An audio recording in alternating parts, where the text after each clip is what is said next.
Hello guys everyone. आज हामी चाहिँ यता केपिटिसी कम्पनीको चाहिँ होइन अलिकति पार्कतिर हिँडेको छु है। हो र सँगै लामा गुरु रिम्बर चाहिँ पनि हुनुहुन्छ। जम्मा 2-3 अवतारको मात्रै हो, अब 4 अवतार हुनु बाँकी छ।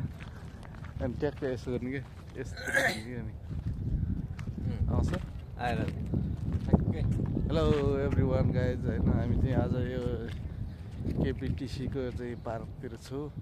आज घुमघाम गर्न हावा खान आएको। यता चाहिँ यो थतर बसार हो है। यो चाहिँ अलिकति पुरानो बसार हो। यो पुरानो पहिलाको सञ्चालनमा अब छैन अहिले। आहा घाम पनि कस्तो आनन्दको डुब्ने बेलाको घाम आएछ है। टेन्ट लगाएर देखि डुब्नुलाई चाहिँ अब फाइन बढेर अनि के भन्नु चाहनुहुन्छ सर?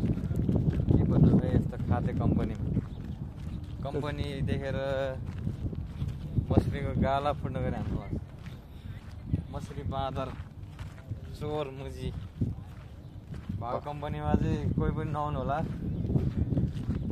कहिले सचेत भएर आउनु होला। केपिटिसी कम्पनी के बाँदर च्योद हो। बाँदर यो मछली बाँदर बढी भएको कम्पनी हो। मछली भएको चाहिँ सकेसम्म हजुरहरू नआउनु होला। मछली धमिरा हो। यही रहेछ कि हाम्रो पठाउनु डुइया उता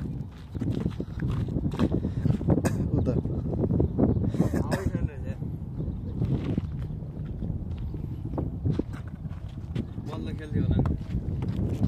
पहिला त अलिक खेल्थ्यो त।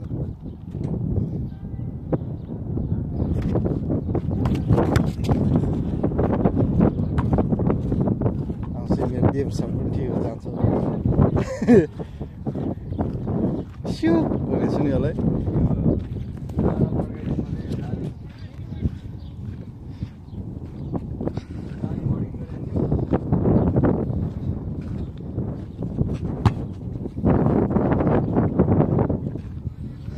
आयो भने